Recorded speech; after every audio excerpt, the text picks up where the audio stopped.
Hello, everyone. Today we have with us Dr. Pradeep Mishra. He is a Vedic astrologer and specializes in a variety of different fields, including the practice of Lal Kitab and also numerology and palmistry. Thank you very much, Dr. Pradeep, for joining us today. Thank you very much to giving me opportunity to join people like you and all. And certainly it is a very nice and a very good time for me to speaking the people's related to the astrology and working for the best for humanity. I'm very happy that you have given me opportunity to such a nice opportunity to speak the peoples who are connected with astrology and working for the humanity for betterment of the global human beings and other jiva. Thank you. So, Dr. Pradeep, could you tell us what Vedic astrology is about? How do you work with it? Sure. Before speaking, I want to take excuse from you people because I am not very good in English. I maybe use some wrong words. So please consider that and keep that in your mind that Pradeep is not very good in English, so he may use something wrong. So please excuse me in advance. No okay. problem. Next, Vedic astrology actually in single line, you can say that Vedic astrology is all about your karma. What for you born on this earth, what is your duty, how you will do your duty, and how you will leave this earth. This all system is defined through the Vedic astrology. And I am connected with astrology since my childhood because I born in the Brahman family. And in India, normally all the religious, spiritual, and ancient knowledge like astrology and other religious thing, Veda and all. My family is connected from last many generations. So certainly it comes in my DNA. But in my childhood, or you can say my age up to 20, I was not very much fascinated with this subject. And I come after when I enter in the field, then I understood why I was not able to understand. I was not fascinated with the subject, even though my family is doing these things with very involvement and in large level. And this is also teach to me by astrology only, and I understand that why I was not connected in my that up to age of 20. But after 20, I have involved and I started the reading and doing the research. And after all, I have learned little bit about this field, and I'm trying to learning more and more. Of course, thank you. What are some of the differences between, Vedic astrology and Western astrology? Actually, Western astrology is based on sun actually, and Vedic astrology is based on moon. This is the basic. Other also there may be a calculation. I think Anansa, if you understand that Anansa maybe they are changed, and their explanation and thought process behind actually Vedic astrology is having a very deep rooted things, and everything's coming from there. I'm not able to say much because I'm not having very good study on Western astrology. But there may be some major change what I found that moon and sun. Okay. So we can say that Vedic astrology follows the cycles of the moon and is based on the moon herself. Okay. And what can you tell us about the practice of Lal Kitab? How do you incorporate that into your astrological practice? Actually, Lal Kitab is a very latest development in astrology. I think recent development in astrology. And normally it is developed in the border of that Sindha, India and Pakistan border. There, in that society, it developed. Lal Kitab works on the basic Purush Kundli. What we say, there is ascendant is fixed. In Lal Kitab, always ascendant is Mesh, Aries sign. But in Vedic astrology, it changes with time. So in Lal Kitab, normally we come to know the remedies. Mainly, I use Lal Kitab for the remedies. If you are having some problem through Rahu, I will go through Lal Kitab and found that in your basic birth chart where is Rahu sitting, and now in the transit where it is sitting, what is their movement and how it can be treated. So it will give you mild or less punishment or problems in your life. Thank you for your explanation. Okay, can you hear me? Yeah, I'm hearing. Okay, perfect. I also know that you also specialize in numerology. Yep. How do you include that in your consultations about, the birth? Certainly. See, all the 9 planets are in numerology also.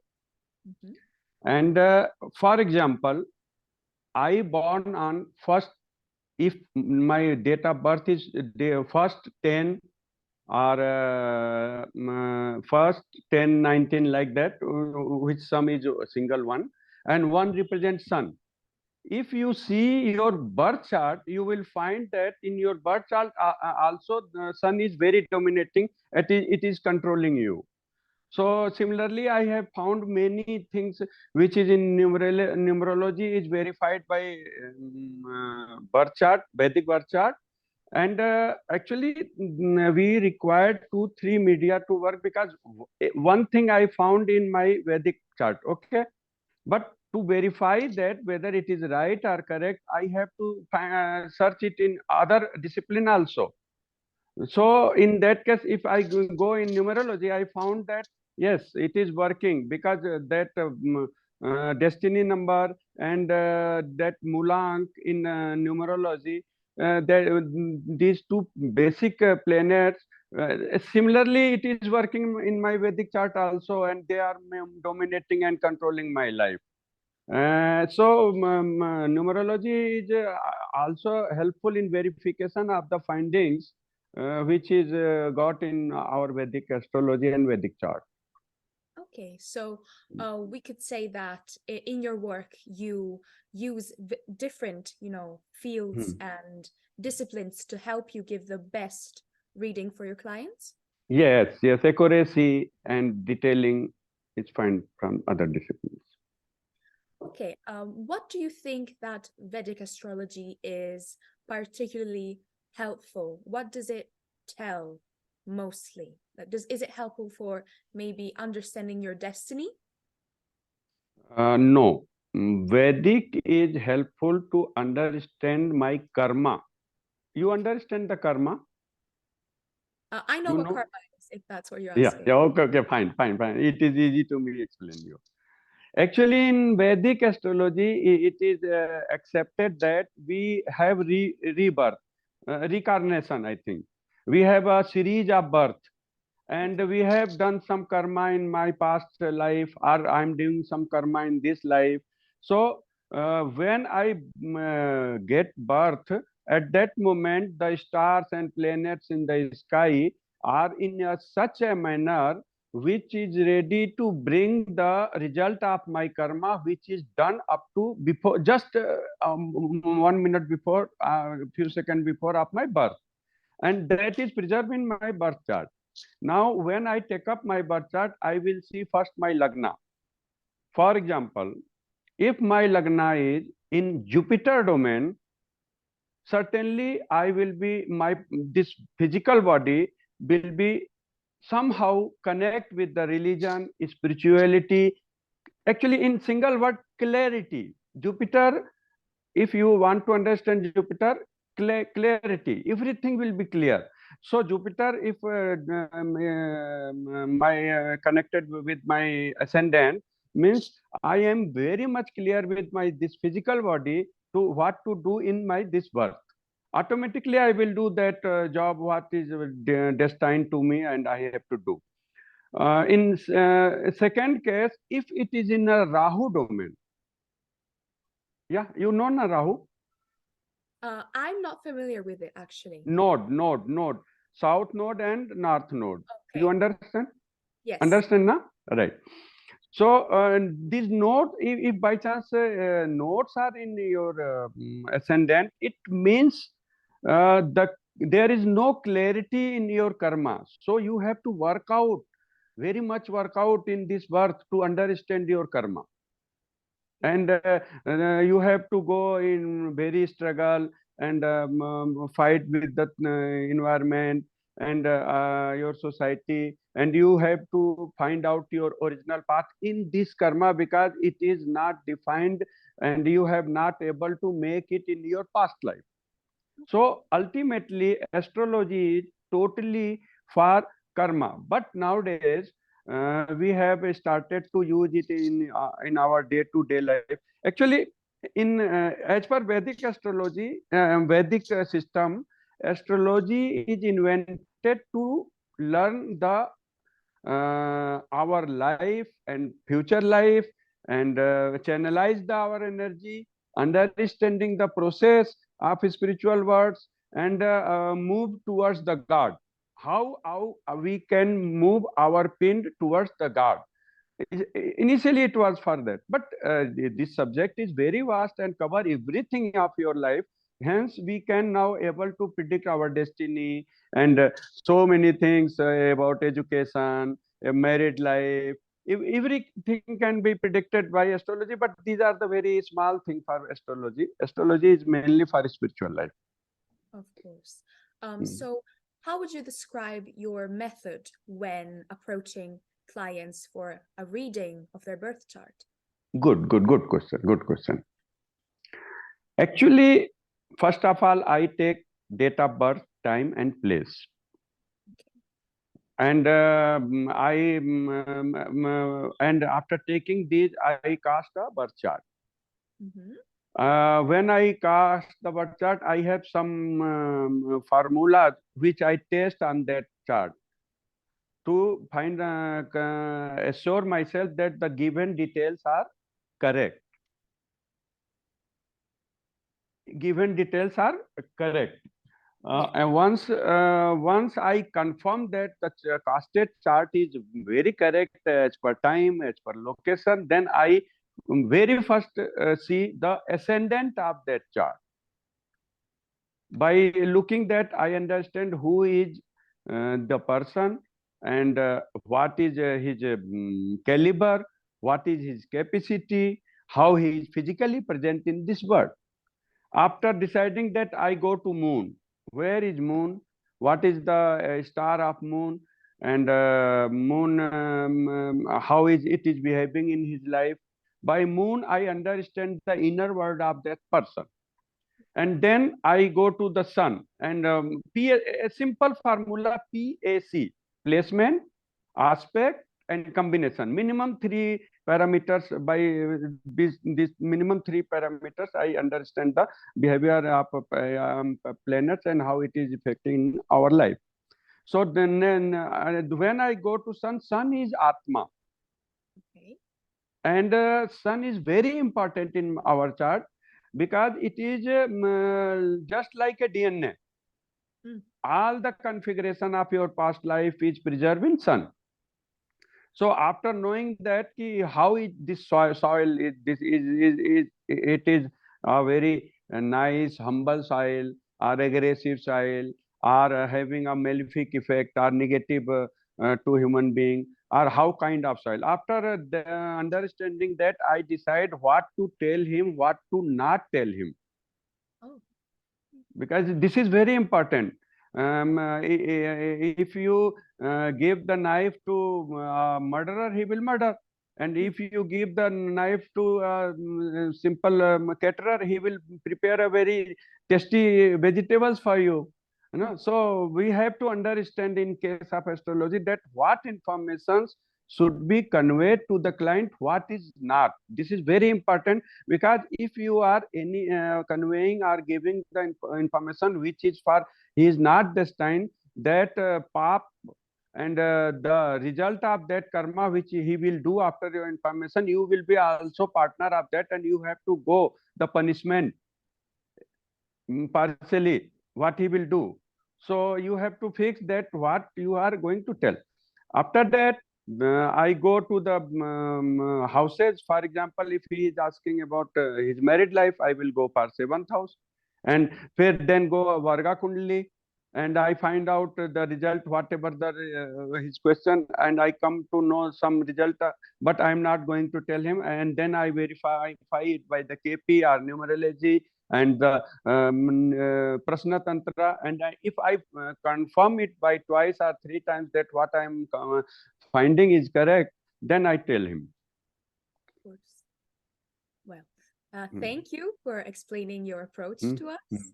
I would also like to ask you, we know that the planet Pluto is moving into Aquarius. Right. So what do you think the effects on the world are going to be from the point of, your Vedic astrologic practice? Actually, Pluto is not considered a planet in Vedic astrology. This is recent development, and this is the I think this is one more difference between that Vedic and Western astrology. But nowadays we have started to considering these Pluto, Uranus, and all planets. We call it Upgraha. Actually, I have not a very good study on these planets, so I can't comment on it. Well, that's okay. Thank you very much still. I also was able to know that you practice palmistry. Yeah, palmistry also practice. How important is it to you to read the palm during a consultation? It is a very good source to know about your disease. Yeah, Also, actually, my PhD in astrology is also on the that disease and medical science in astrology. There are a lot of symbols in, for example, if your heart line there is a black spot, I am confirmed that you will have some heart related problem in that age range. And then I come to birth chart and confirm that yes, you will have some heart problem. Similarly, many things we can, if I am suggesting you for some religious activity, by seeing your palmistry and Jupiter mountain and Saturn and Sun, I will find confirm that whether you will be able to perform that religious activity or not. It will confirm that you are after hearing me, you will perform or not. If you are not going performing, I will not suggest you.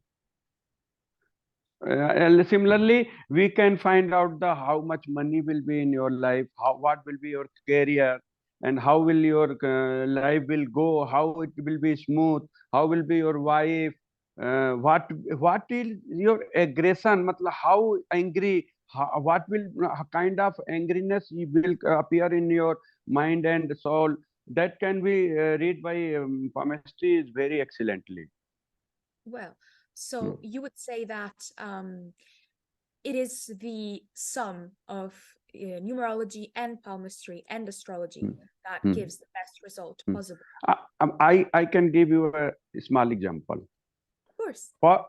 For example, in your birth chart, Rahu is sitting in 8th house.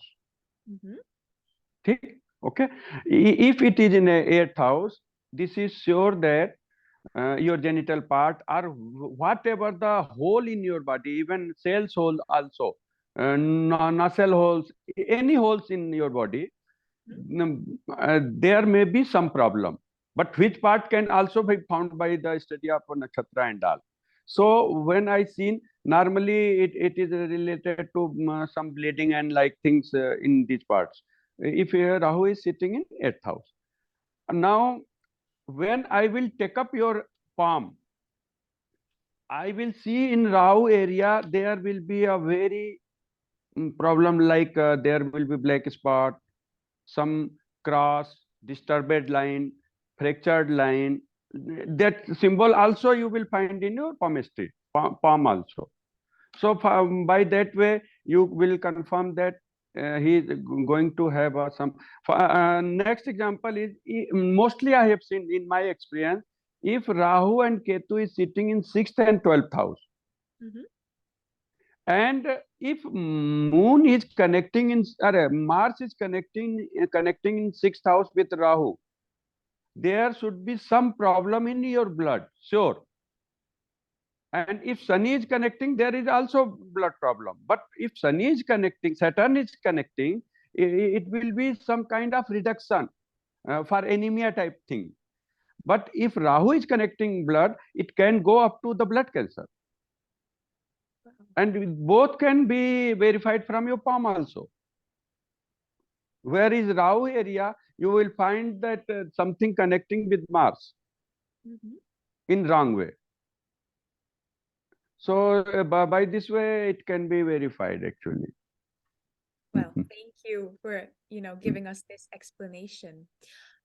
We, as Italian astrologers, are trying to understand how far the work of the Italians has gone in the world. Have you had the chance to read any work made by Italians, perhaps? No, I'm not, but I'm very much interested. If you provide, I will read and give my feedback. It will be great opportunity for me if I am able to learn the and come to know and introduce the astrology in Italy. Well, thank you. We're really just trying to understand how far it's gone. So what do you think the future for astrology is going to be like? Do you think more people are going to get interested in it? Sure. More people are going to interested in it. Actually, the life pattern and technological development is very fast. There is speed, there is complications. AI is just introduced. This is in the domain of Saturn and Rahu. All the research anyway connected with Saturn and Rahu. Innovation is connected with Saturn and Rahu. And what is coming out from Saturn and Rahu will not be very much tuned with the coolness, smoothness, and calmness of our life. So certainly these things are going to put you in a stress, in a turbulence, in upset mind, and day by day it is going to increase. And to understand this properly and follow and find out the best scientific lifestyle, you have to go to astrology. Astrology can plan a very good procedure of your life. Accordingly, if you will move, you will have a very good, smooth and calm life. For example, I have taken your chart and find that your 6th house is energized, active. If 6th house is active, I will see there may be a chances of loan, there may be a chances of disease, there are chances of arguments, fightings, like that, legal matters. And how it is connected? It's always connected with your mind and calming, how much you calm and how stably you are dealing the system. So, and other part is that 6th house is service. I will suggest you become very humble and provide giving a service to the human being or nature. When you will enter in the service mode, you will automatically make yourself ready to accept all kind of these negative, and you will dissolve it properly in your mind and deal with properly, and you will not have any major problem. It will be like that. One slab you have getting from your father, and similarly slab is getting from someone else. You will not have any objection and any much problem if your father is sleeping, but if that sleep is from outside up, you will start fighting and you will do anything against him. Similarly, astrology changed the sleep, all the problems like sleep of your father, and you will accept it and learn from that and become a very good in your life. Well, thank you. Mhm. Just as a curiosity, Yeah. how popular is astrology in India? Is it very something that people often look into? Yep, even people who are not knowing astrology, they are also following astrology in India. Actually, Indian culture,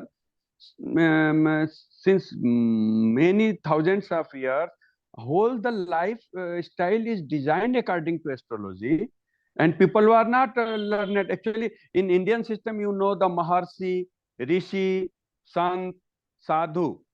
These four was in ancient India, in domain of this ancient knowledge. Maharshi was the knowledge, having knowledge of full globe. Rishi was knowing the knowledge of their planets and all.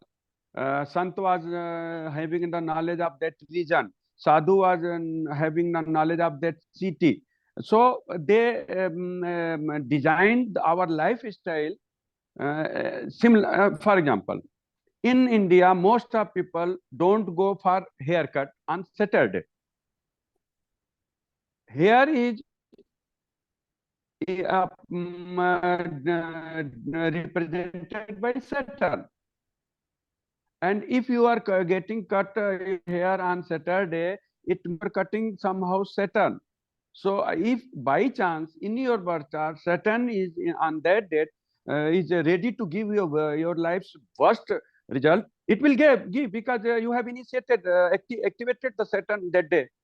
Similarly, many we do merit as per the muhurta, that is also astrology.